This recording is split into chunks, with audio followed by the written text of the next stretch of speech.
The summer recess had finally arrived.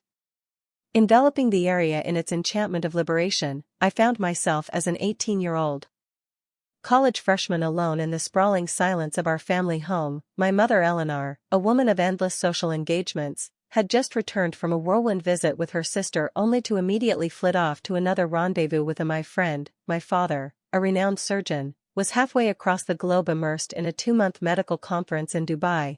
The house was mine, a blank canvas upon which I could paint my own desires. The moment Elon's car rolled out of the driveway, a sense of liberation washed over me. I shed my clothes like a second skin, embracing the freedom of solitude. Gathering my usual accompli tissues and lotion, I settled in for an afternoon of self-indulgence. A symphony of forbidden pleasure orchestrated in the quiet confines of my bedroom. Time dissolved into a haze of sensual exploration, the hours melting away as I delved into the depths of my own desires. I was completely engrossed, oblivious to the world outside my headphones, creating a cocoon of blissful isolation. I didn't hear the front door creak. The quiet resembles a thunderclap. "Oh my goodness, Ethan," she said, her voice infused with astonishment and incredulity. "What are your current activities? Cease the action." At this moment, I am overwhelmed by mortification. I felt a profound sense of humiliation as I struggled to hide my nudity. Eleanor's abrupt emergence had taken me by surprise, leaving my mind in turmoil as I attempted to comprehend the extent of my vulnerability. Following an interminable period of excruciating silence, I somehow summoned the resolve to confront her. I discovered her in the living room. Her look was a blend of disappointment and unsettling interest. "I sincerely apologize, Mother," I stuttered, my cheeks aflame. "Crimson, I was unaware of your early return. It shall not recur." Eleanor remained motionless, her gaze penetrating me with a blend of sorrow and disapproval, before she turned and withdrew to the kitchen. The remainder of the evening was characterized by a series of uncomfortable silences and diverted glances. An oppressive shroud charged the atmosphere, hindering any attempt at dialogue. I yearned for the day to end in order to relieve the oppressive weight of my embarrassment. However, despite the humiliation, a fundamental yearning remained, a desire to complete what I had started after dinner. I withdrew to my room, leaving the door ajar. AAR anticipates notification of Morgan's completion. While washing the dishes, I believed I was being astute, although my mother had alternative intentions. The sound of the flowing water concealed her approach as she stealthily advanced towards my room, her footsteps inaudible and her purpose ambiguous. I was entirely unaware of her presence, absorbed in the developing reality. Her voice remained silent on my screen. An unexpected tranquility interrupted my enjoyment of being alone. "It is acceptable, Ethan," she remarked, "simply be silent, that is all." She almost shocked me into unconsciousness. As my heart raced, I hurriedly tried to dismiss the browser tabs showcasing the graphic content I had been viewing, but Eleanor entered the room, and her gaze landed on the photographs. Things continued to flicker on the display. I acknowledge that my earlier reaction was excessive. She commenced with her voice quivering. "This is somewhat typical for someone your age, so it's expected." "Mother, I really apologize for my stammering." My cheeks flushed with embarrassment, she interjected, lifting a hand to silence me. "I seek to ascertain the frequency with which you engage in this, despite feeling uncomfortable yet impelled." I consistently provided satisfactory responses daily. "Mother occasionally applies pressure multiple times." "How many times does Mother apply pressure?" "She gently presses them 3 or 4 times." I suppose I confessed, my voice scarcely rising beyond a whisper. She acquiesced, assimilating the knowledge. "Do you have a girlfriend, Mother?"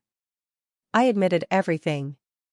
She exhaled, her tone imbued with a blend of comprehension and acquiescence. "I wish to inform you of it. I recognize your youth and the physiological demands it entails. Please feel free to express yourself openly regarding this matter. If it brings you pleasure, I have no intention of hindering you.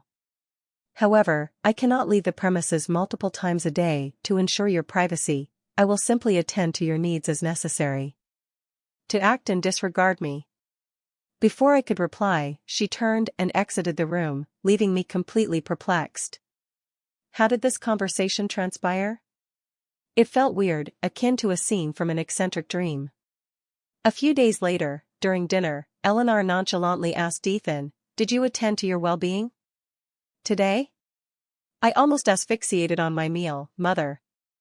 She expressed a trace of amusement in her voice. "We agreed that you can trust me if you want." "Indeed, I recall."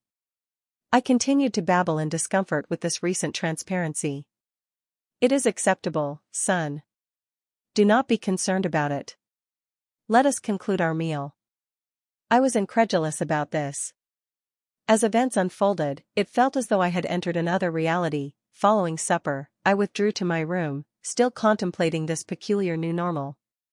Shortly thereafter, Morgan emerged at my doorway, clad in her customary house robe. "Come on," she remarked, a mischievous sparkle in her eyes. "Activate one of your videos, Mother. I implore you to refrain from this action." I implored, my face flushed with humiliation. "No, Ethan," and she maintained her voice with authority. "However, gentle, we must progress beyond this. In an effort to alleviate the uneasiness, let us view the film from yesterday. What was it about?" I typed in the search terms with hesitation. And retrieved the footage we possessed. We unintentionally watched the same video together that day. Morgan asked me to refrain from increasing the volume, and I complied silently. Stood adjacent to me, observing with what appeared to be authentic curiosity in our gazes. We met momentarily, and I averted my gaze promptly. "Keep your focus on the screen and move forward, Ethan." We urge her to resume her usual activities. "Does she exit the room momentarily before returning?" She positioned another chair next to mine, and we sat in silence, observing. After a few minutes of watching the film together, she spoke. "Once again, son, you are more than capable of this. Feel free to come over at your convenience. My presence at home the following morning is not a concern." I awakened with the sensation of being in a dream. Did yesterday truly occur? Had I genuinely viewed those films with my mother? The entire affair was ludicrous. It was strangely exhilarating when, later that day, I sat at my computer and heard Morgan arrive. After food shopping, feeling audacious, I decided to explore the situation and arrived. I played the same movie from yesterday, gradually turning up the volume to a comfortable level. The rustling of grocery bags ceased, and shortly thereafter, I heard her footsteps approaching from the kitchen. In my chamber, my heart quickened upon her arrival. Standing in the doorway, she wore a subtle smile. She approached and softly caressed my head. "Good boy, Ethan," she replied gently, "proceed and relish." She exited my room. While leaving the door ajar, I remained seated in both instances. Relieved yet oddly dissatisfied, I observed something peculiar. The flat had become entirely silent and unusual. I stealthily exited my room to explore and discovered Eleanor's bedroom.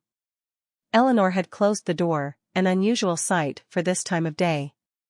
As I remained there contemplating my next course of action, I then heard her summon me from the kitchen. "She prepared lunch, Ethan, please wait a moment." Someone called me back, but my eyes remained fixed on the screen. "Ethan, all will become frigid." She ultimately insisted on dragging me away from the computer. The lunch was a subdued event characterized by scant dialogue. I asked her if she had heard from Dad and when he might return home. Elon's expression softened slightly when she revealed that his trip had taken longer than expected. "I long for him."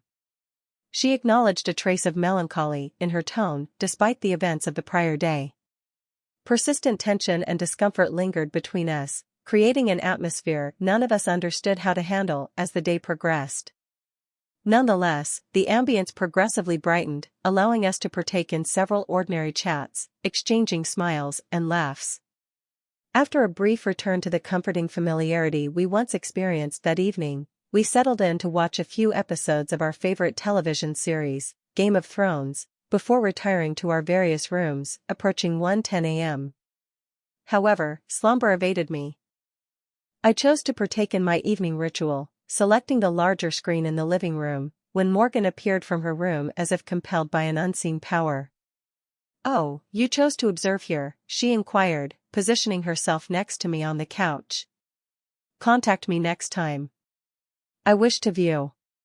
Her request surprised me, but I responded, "When am I home?" She replied matter-of-factly, "Yes, call me, and we will watch together as we sit there." Her surprising question shattered the silence. "Do you admire this actress?" "Indeed, mother," I responded somewhat. "She seems flustered in yesterday's video." "Can you believe she is 47 years old? Although younger than you, she still appears impressive," Eleanor concurred. Eleanor laughed and said, "I must exercise frequently." "Is that an implied statement?" I smiled, feeling reassured. As we joked about this newfound openness, Eleanor abruptly stood up. "What is your destination?" I yelled after her, and she responded with a playful glint in her eyes, indicating she would return shortly. "I own a gift for you." I entirely overlooked the discomfort of the circumstances. She returned moments later, her hands hidden behind her back. "Determine which hand she jested with, the right one?" she said. "My preferred activity is to participate," she said with a satisfied smile, presenting me with a small parcel encased in a black bag as I commenced to unwrap it. She articulated that she believed you would find these beneficial, yet she was uncertain. "I have never utilized them." Contained within the package was a pair of premium headphones. I gazed at Eleanor, observing a contented smile about her visage. "Do you have an affinity for them, son?" "That is impressive." "Thank you, mother," I successfully said it sincerely. Moved by the gesture, she said, "Please proceed to try them on." Upon donning the headphones to evaluate their sound quality, a surge of emotions enveloped me, accompanied by a sense of disappointment that this was all there was. She had drawn me in, she touched another aspect, a more significant one. Her acceptance of my behaviors demonstrated care, yet a sense of comfort enveloped me. It was a considerate gesture, a tacit recognition of our emerging understanding, a present that said much without transgressing any prohibited limits for the evening. Eleanor announced, standing from the couch, that it was time for bed. "I will manage these positive evenings, mother," I responded. I retreated to the comfort of my room. "Good night, Ethan." She summoned me, her voice a gentle reverberation in the still dwelling. While reclining in bed, my thoughts surged, revisiting the occurrences of the preceding days. My relationship with my mother has experienced a profound transformation. The previously familiar environment of our interactions has transformed into a realm of exhilarating uncertainty. I contemplated the forthcoming days, a blend of exhilaration and trepidation enveloping me. The following morning, I awakened to a perplexing amalgamation of feelings stemming from recent events that had irreparably transformed the dynamics between my mother and me, rendering me uncertain about how to traverse this unfamiliar terrain. I proceeded to the kitchen, where Eleanor was in the process of making breakfast. She welcomed me with a kind smile, and a sense of normalcy enveloped the room. "Good morning, Ethan," she exclaimed.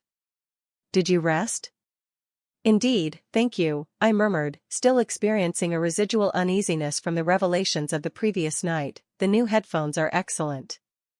Eleanor acquiesced, satisfied. "I am pleased that you appreciate them. I anticipated they would be useful." We consumed breakfast in a state of pleasant silence. The strain from the prior day appeared to evaporate as I completed my coffee. Morgan cleared her throat. With a solemn gaze, she said, "Ethan, I believe we should set some fundamental guidelines for our new arrangement." A blush rose to my neck, although I agreed, prompting her to proceed as she articulated her thoughts. "Let's maintain confidentiality, firm yet kind, so your father doesn't need to know about our agreement." I concurred with relief. She expressed her alignment with my need for discretion. "Nevertheless," she said, "if you intend to engage in activities in the living room, do inform me in advance. I would prefer to avoid accidentally colliding with you." "Certainly, mother, it is reasonable," responded, expressing her unexpected gratitude. She approached the matter with a pragmatic attitude and, finally, offered her perspective. "If you ever wish to discuss anything, I am available." Her remarks, imbued with unprecedented honesty, and your lack of judgment resonated profoundly within me. They constituted a promise of acceptance, a gateway to a profound connection that surpassed the conventional limits of our mother-son relationship. I responded with a gesture of affection. Despite the difficulty of our circumstances, I found myself appreciating the experience flooding over me. Eleanor's endeavors to provide support and understanding throughout the subsequent days established a new cadence. I persisted with my customary pursuits, now imbued with a renewed sense of autonomy. As my mother embraced and even advocated for my explorations, Eleanor upheld her promise, ensuring I never felt guilt or embarrassment regarding my inclinations. One evening, around a week following our original discussion, I was in the living room engrossed in a particularly compelling video on the large screen. I had given Eleanor the necessary warning, so I was unconcerned about an unexpected interruption when, to my surprise, she joined me on the couch. Holding a glass of wine, she inquired nonchalantly whether she might join in watching with him. I expressed indifference by shrugging. Attempting to seem indifferent despite the accelerated pulsation of my heart, if that is your desire. We were silent for a period, with the television as the sole source of sound. I saw Eleanor's reactions peripherally. She appeared truly engaged. Eleanor remarked, nodding, that she is extremely attractive, intermittently sipping her wine and adjusting her position in her seat. What do you appreciate about the actress on screen? I am hesitating. Uncertain how to respond, Eleanor laughed softly. I can tell that you are aware I formerly possessed a figure similar to hers, before I observed her, astonished by her presence. Candor, you still appear splendid, mother, I remarked. I felt a little uneasy as I offered her a compliment. In this context, she smiled, looking pleased. Thank you, Sebastia, that's sweet of you to say, the video continued. I found myself growing increasingly aroused despite, or perhaps because of, Elon's presence. I shifted uncomfortably, trying to hide my reaction. Eleanor noticed my discomfort. Ethan, honey, it's okay, she reassured.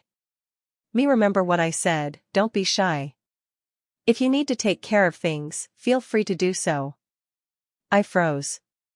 Unsure if I had heard her correctly. What here now? She nodded her expression, reassuring. If you want to, I don't mind. In fact, she hesitated then. She continued, saying, if you'd like, I could give you some pointers. The implication hung heavy in the air, my mind reeling at the suggestion, the unexpected offer sending a shockwave through me. This was beyond anything I had imagined when we embarked on this new chapter in our relationship. A part of me wanted to flee to hide from the overwhelming awkwardness of the situation, but another part is stronger. The curious part was intrigued by her offer, drawn to the forbidden thrill of exploring this uncharted territory with my mother. Slowly, hesitantly nodded. Okay, I whispered, my voice barely audible. Eleanor sat down her wine glass.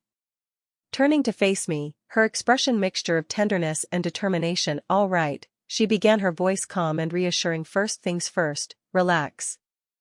You're too tense. Take a deep breath. Followed her instructions, feeling some of the tension ease from my body. She continued, now, start slow, don't rush. Guided by her words, I began to explore my own pleasure, acutely aware that her presence beside me was surreal. Experience having my mother guide me through this intensely private act, yet I couldn't deny the thrill it ignited within me. As I continued, Eleanor offered more suggestions. Her voice was soft and encouraging. That's it, Ethan, she murmured. Pay attention to what feels beneficial and vary your rhythm, she said, combining her words. The visual stimulation from the screen and the novelty of the situation quickly heightened my arousal, pushing me towards the edge of release. Mom, I'm close. I gasped, my voice caught in my throat. It's okay, honey, she murmured. Voice a low thrum that vibrated through. Let go, don't hold back. A wave of pleasure washed over me, my body. I trembled as I reached the peak of release. As the sensation subsided, a mix of embarrassment and exhilaration flooded through Eleanor, who handed me a box of tissues. The soft smile that graced her lips felt better. She asked, her voice laced with tenderness. I nodded, unable to meet her eyes. Yes, thank you, Mom, she affectionately patted my knee. Affectionately, you're welcome, Ethan. I'm glad I could help now. Why don't you go clean up while I prepare us some dinner? As I headed to the bathroom, my mind reeled. What had just happened? How had we gone from awkward conversations to this intimate exchange and more? Importantly, where would we go from here? Over the next few weeks, our unconventional arrangement continued to evolve. Eleanor became more involved in my solitary activities, offering guidance and sometimes even joining me in. While she never actively participated in the process of watching videos, her presence and encouragement brought an exciting new dimension to my experiences one afternoon. As we sat together on the couch, Morgan turned to me, her expression serious, and Ethan began, I think we need to talk about something. My heart pounded with urgency. Was she having second thoughts about our arrangement? What is it, Mom? I asked, my voice laced with apprehension. She took a deep breath. I want you to know that our relationship is unusual, most mothers and sons don't. I nodded, a knot forming in my stomach. I know, are you doing you want to stop? She asked hesitantly, to my surprise. She shook her head. No, that's not it. I just want to make sure you understand that this is special private, and it doesn't mean that our relationship has fundamentally changed. I'm still your mother, and I love you as my son, she clarified her voice. Gentle yet firm, this is just an unconventional way of supporting you through this stage of your life. Her words both reassured and confused me. Understand, Mom, I replied, I love you too. I appreciate your support, but could you please explain why you're okay with this? Most mothers wouldn't hesitate when they heard her response.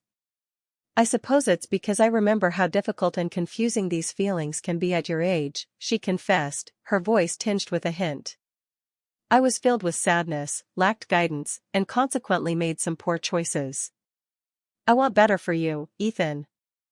I want you to feel comfortable with your sexuality and understand it without the shame and secrecy I experienced from her honesty, which deeply touched me. Thanks, Mom. That means a lot to me. She smiled. She pulled me into a warm embrace, saying, You're welcome, sweetheart. Now how about we watch something a little tamer tonight? Heard there's a new nature documentary on Netflix. As we settled in to watch the documentary, I felt a newfound appreciation for my mother, despite the unconventional nature of our arrangement. Her motivation stemmed from a place of love and a desire to protect me. The weeks passed quickly, and before I realized it, the time for Dad's return was approaching. From his business trip, Eleanor and I both knew that our special arrangement would have to change once he was back the night before his return. Eleanor came to my room. Ethan, can we talk? She asked her. With a serious expression on my face, I nodded and set aside the book I had been reading. Sure, Mom, what's up? She sat on the edge of my bed. Your father is coming home tomorrow, and things will need to return to normal. Just checking in to see how you're feeling about everything. I considered her question carefully. I'm okay, Mom. I mean, I'll miss our arrangement, but I understand it can't continue with Dad around. Eleanor, nodding. Looking relieved, I'm glad you understand. And Ethan, I want you to know that I'm proud of you. You've matured so much over these past few weeks. I hope that what we've shared has helped you in some way. Mom, I assured her, more than you know. Thank you for everything. She leaned in and kissed my forehead, a gesture that brought a lump to my throat. You're welcome, sweetheart. Remember, even though this particular aspect of our relationship is ending, I'm always here if you need to talk about anything. As she turned to leave, I called out, Mom, and she averted her gaze. Questioning. Yes, Ethan, I love you. Her face softened into a warm smile. I love you too, honey. Every day, when Dad returned, the dynamics of our household reverted to their previous state, but something had changed between Morgan and me. We shared a secret bond that transcended the typical mother-son relationship in the years that followed. I often reflected on that summer, while some might view what happened as inappropriate for me, it was a time of growth, understanding, and unconditional love.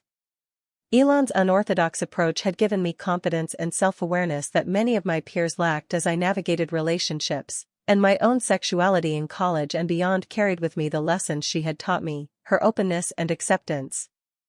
Our relationship had shaped me in ways I was only beginning to understand. Remained close, though we never spoke. Let's talk directly about that summer again. Our secret was a chapter in our lives that had brought us closer together, teaching us invaluable lessons about love, trust, and self-acceptance. Looking back, I realized what might seem unconventional to others had been for us, a beautiful expression of a mother's love and a son's trust. It was a summer that changed everything yet changed nothing at all.